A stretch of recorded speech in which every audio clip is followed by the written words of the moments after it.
Oke, halo Sobat Bang Takir Podcast. Jumpa lagi dengan saya, Serka Kuatinda Susmita. Tentunya di studio kita kali ini kedatangan sesepuh. Nah, beliau ini Bu PNS Heti Nurhayati dan menjelang pensiun ya Mbak ya. Ya, Sekarang Dorbok ya? Kak, langsung pensiun PNS. Oh kemarin nggak Dorbok ya? Nggak ada Enggak, Dorbok ya? enggak ada. Jadi nggak mengambil MPP langsung pensiun Enggak, gitu ya? Oh PNS langsung gitu. pensiun. Oke, Sahabat Bang Takir, nanti Mbak Heti ini akan menjelaskan pengalaman atau perjuangan saat pertama kali ya Mbak ya, pertama kali nitih karir di dunia PNS-nya militer ya Mbak ya. Iya, Jadi diangkatnya militer tahun berapa, intinya itu ya kayak perjuangannya lah, perjuangan sampai detik ini dan sampai berhasil melaksanakan pensiun dengan baik dan tanpa ada catatan yang masalah-masalah seperti itu iya, ya, Mbak, ya. iya. Oke, monggo Mbak bisa sedikit perkenalan, nanti dilanjutkan dengan, cerita kesan atau, apa ya, istilahnya itu, eee, kenangan selama menjabat PNS-nya militer, TNI seperti itu. Iya. Monggo. Assalamualaikum warahmatullahi wabarakatuh. Waalaikumsalam Selamat siang, warahmatullahi salam wabarakatuh. sejahtera untuk kita semua. Puji syukur kita panjatkan kehadirat Tuhan Yang Maha Kuasa karena berkat rahmat dan limpahnya siang ini kita dapat bertemu di sini di podcast Bang Takir bersama Mbak Kuat Nita Yusmita dalam keadaan sehat walafiat dan tak kurang satu apapun. Baiklah, saya akan memperkenalkan diri. Nama saya Heti Rohayati SH. Tempat tanggal lahir, saya lahir di Bandung tanggal 10 Oktober tahun 1966. Suami namanya Karsan, sudah purna tahun 2012. Tentara juga ya? Iya. Saya 2012 ya? ya Wah, 2012 saya baru sudah belum masuk TNI itu. sudah 13 tahun pensiun. Saya dikaruniai 2 orang anak, yang satu perempuan namanya Julianti Kristianingsi Rahayu, sekarang lagi bekerja di Tangerang. Sudah menikah, Mbak? Belum Belum nikah. menikah ya. Yang kedua Saiful Wahyudi Ardiansa, sudah nikah, punya anak 2. Udah punya cucu ya? Sudah, cucunya perempuan 1, laki-laki 1. Wah, udah lengkap itu. Pekerjaannya wira swasta. Oke. Sampai sekarang ya alhamdulillah berjalan lancar, sukses lah buat yang laki-laki ini gitu. Alhamdulillah ya. Baik, untuk kenangan Bu Heti selama bertugas dengan TNI itu seperti apa? Bagaimana? Saya pertama masuk jadi PNS itu karena suatu hadiah dari Komandan Korem 171 Praja Piratama di Sorong. Karena waktu itu saya mengikuti tes KOT tidak lulus, akhirnya dikasih hadiah jadi PNS ini. Di Sorong, Papua ya? Iya, di Sorong di Papua. Mbak Heti asalnya dari mana? Saya asli tuh bapak itu Sumedang, ibu orang Jawa Tengah. Cuma tahun 63 itu bapak itu dinas di Papua. Oh, anggota juga ya? Ya, anggota. Terus saya. Jadi lahirnya di Papua Mbak Heti Iya. gitu? Oh, jadi Mbak Heti ini kelahiran Papua? Iya. Oh, oke. Terus? Dinas di sana tahun 63, terus saya sekolah SD, SMP, SMA ya di Papua. Gitu. Jadi ya mau dibilang asli sana ya bisa, nggak dibilang asli sana juga enggak ya.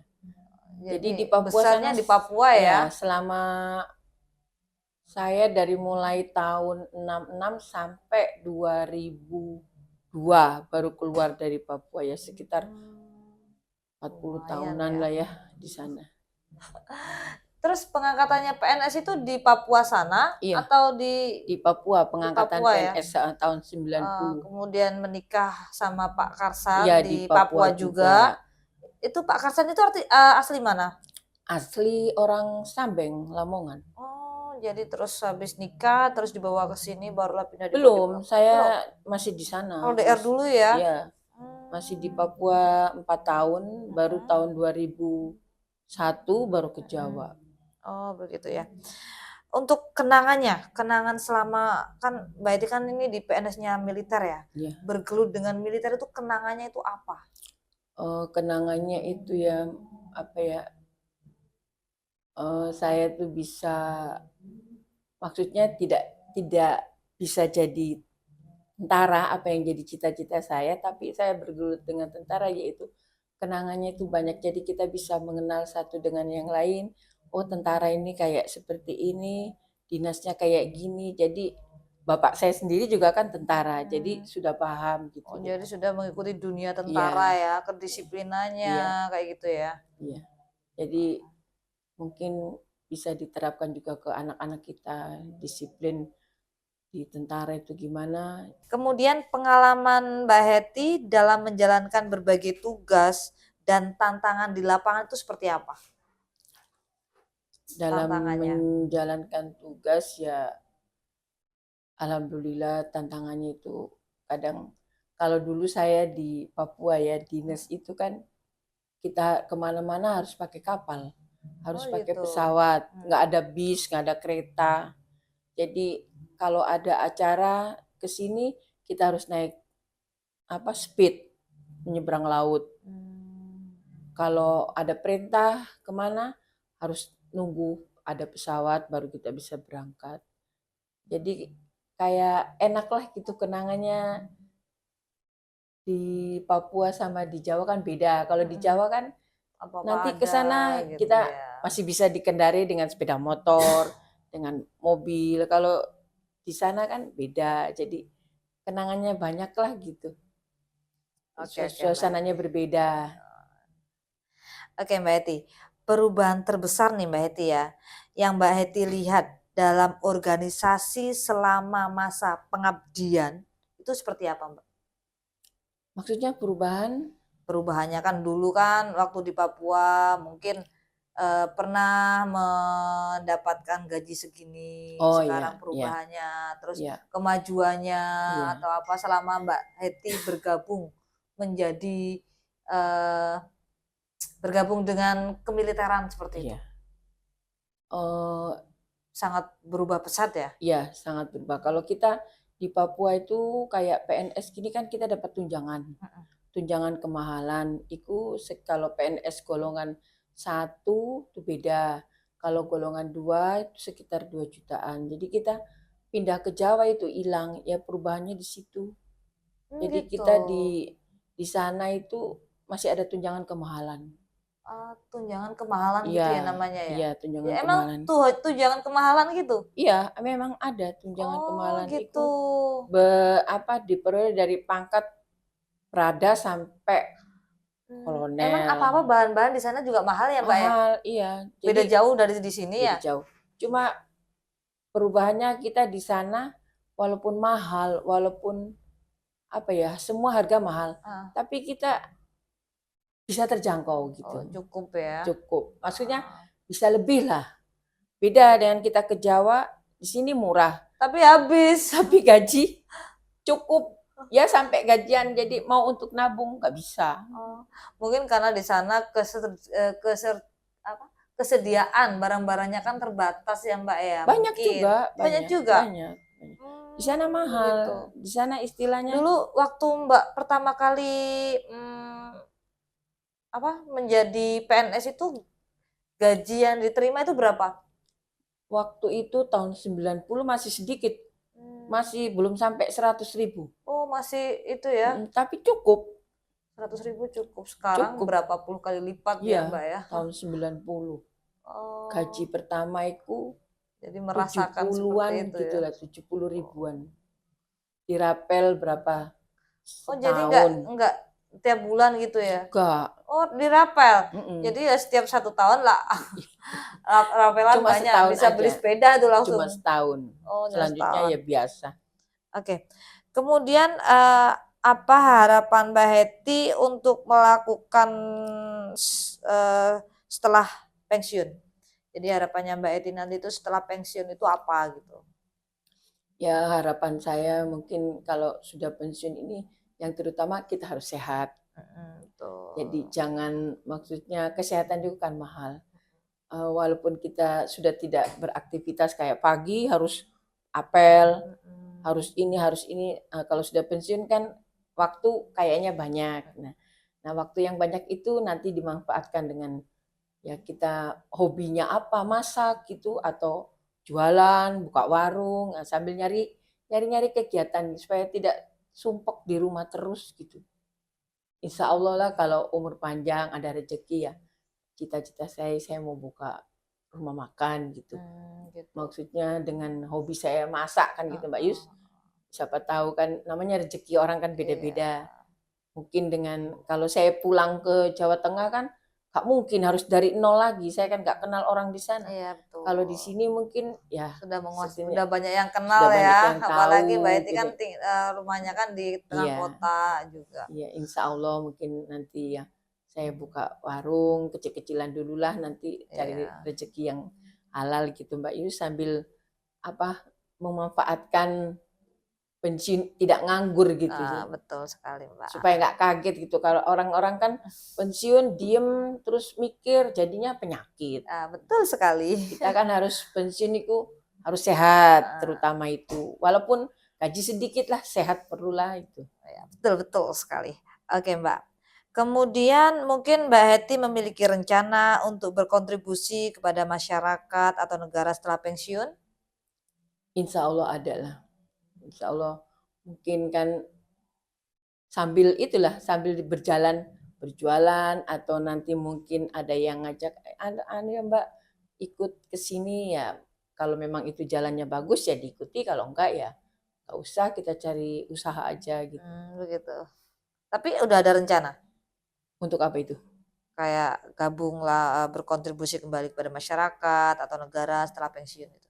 Ya ada Mbak Yus, tapi kan nanti dilihat dulu ke depannya gimana. Kita Mmm. kan sekarang itu yang diperlukan kan apa ya, sekarang semua kan mahal. Apa Betul betul. mahal kita hanya ikut berkontribusi terus, kalau cukup sih nggak apa-apa, kalau nggak cukup kita mau minta sama siapa kalau Udah ya kita nggak ikutin usah aja jalannya sendiri. Allah ya. Iya, Oke Mbak, kemudian, bagaimana Mbak Hetty menjaga kesehatan mental dan fisik menjelang pensiun itu?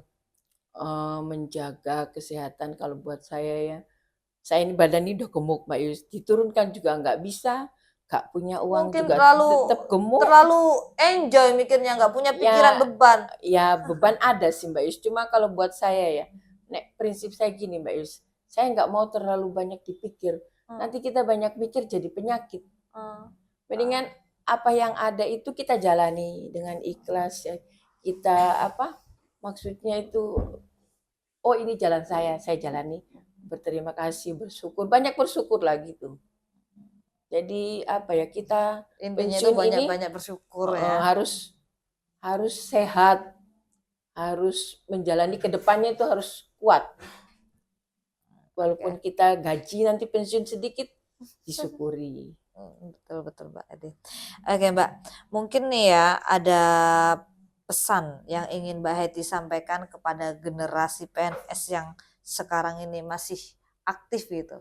Kayak adik-adiknya Mbak Hetty yang sekarang masih dinas aktif untuk disampaikan pesan atau apa bagaimana? Ya, cuma pesan saya ya untuk PNS Kodim itu kan tinggal sedikit khususnya ya. Iya, semakin hari Khususnya semakin untuk punah ya PNS bisa-bisa. Kodim, iya nanti ini sekarang kita tahun ini 4, tahun depannya 4, lama-lama kan habis. Habis, Ya iya. cuma pesan saya kan jaga silaturahmi yang baik Mmm, antara teman, jadi jangan apa bermusuhan gitu. Kita tali silaturahmi antara teman itu kita jaga baik-baik. betul. Walaupun kita ini kan di sini kayak saya istilahnya di Lamongan, saya merantau kan istilahnya gitu. Jadi kita sama teman itu harus menjaga kerukunan kita sesama yang lain gitu. Jangan saling menjatuhkan, jangan saling menceritakan. Nah, kalau kita gak punya teman kan gak enak juga kan. Jadi kita itu di dalam berorganisasi harus rukun, harus bekerja sama yang baik, saling pengertian gitu. Jadi tidak saling menceritakan atau menjatuhkan teman yang lain. Cuma itu pesan saya untuk PNS Kodim ini supaya rukun ke depannya jadi bisa berjalan dengan baik gitu. Walaupun nanti saya sudah tidak jadi ketua Jadi yang saat ini iya, Mbak Heti itu saya jadi ketua ketua ya, PNS iya. golongan Golongan 3. 3C. 3C ya. Iya. Nanti gantinya saya itu Mbak Anti, golongan 3A kan, 3A. senior. Di sini kan nggak ada yang golongan 3 lagi, kecuali Mbak Anti. Jadi saya mohon untuk PNS Kodim itu jaga silaturahmi yang baik antar teman. Walaupun sudah pensiun, Iya, nanti kalau ketemu Mbak Heti di jalan atau bagaimana, disapa lah gitu. disapa. Jangan mentang-mentang sudah pensiun, terus nggak Nanti disapa, lupa lagi sama terus saya. lupa. Oh enggak, tetap Mbak Yus nanti kita silaturahmi dijaga kan ada HP kan nanti tanya Mbak Yus kabarnya gimana tanya-tanya kabar lah. Oke. Walaupun kita sudah tidak pensiun tapi kan kenangan dengan teman dengan kayak Mbak Yus Om Kirman kan oh ini pernah gini itu yang selama ini Dan nanti pasti bisa akan terjaga terkenang baik ya masa-masa itu Mbak iya. ya. Pasti nanti ingat oh iya saya gini oh iya oh gini Biasanya pasti kan itu ya, ada biasanya kan kita mungkin apa man pagi. ini Mbak Yus nanti gini pasti ada Iya itu. biasanya kan kalau MC nggak ada yang gantinya kan pasti Mbak Heti ya. Nanti ya nggak ada teman saya MC lah. Nanti dicarikan yang ya. mungkin PNS yang lain mungkin bisa Mbak Yus bisa diarahkan maksudnya diajari biar mereka bisa jadi Mbak Yus kan bisa punya teman yang lain gitu diajak koordinasi pokoknya yang penting kita kerja enak tuh koordinasi yang baik jaga silaturahmi antar teman itu aja. Terus untuk suaminya Mbak Heti sekarang itu di rumah ya? Iya di rumah.